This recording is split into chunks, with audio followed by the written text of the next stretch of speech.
ಸಿಗಂದೂರು ಶರಾವತಿ ನದಿಯ ತಟ್ಟದಲ್ಲಿ ತಾಯಿ ಚೌಡೇಶ್ವರಿ ನೆಲೆಸಿರುವ ಪವಿತ್ರ ಸ್ಥಳ. ಇಲ್ಲಿನ ದೇವಿಯ ದರ್ಶನ ಮಾಡೋದೇ ಒಂದು ಖುಷಿಯಾದ್ರೆ ಲಾಂಚ್ ಮೂಲಕ ಶರಾವತಿ ನದಿಯನ್ನ ದಾಟಬೇಕು.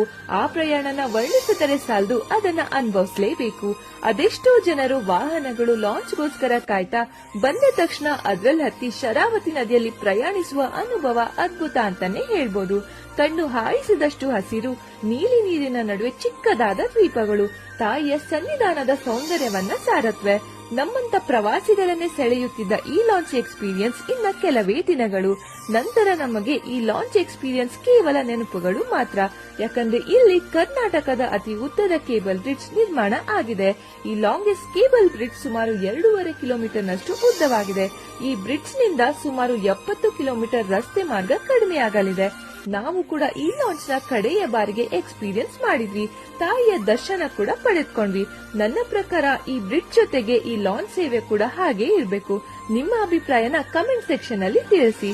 ಇದೇ ತರದ ವಿಡಿಯೋಸ್ಗಾಗಿ ನಮ್ಮ ಪೇಜ್ ನ ಫಾಲೋ ಮಾಡಕ್ ಮರಿಬೇಡಿ.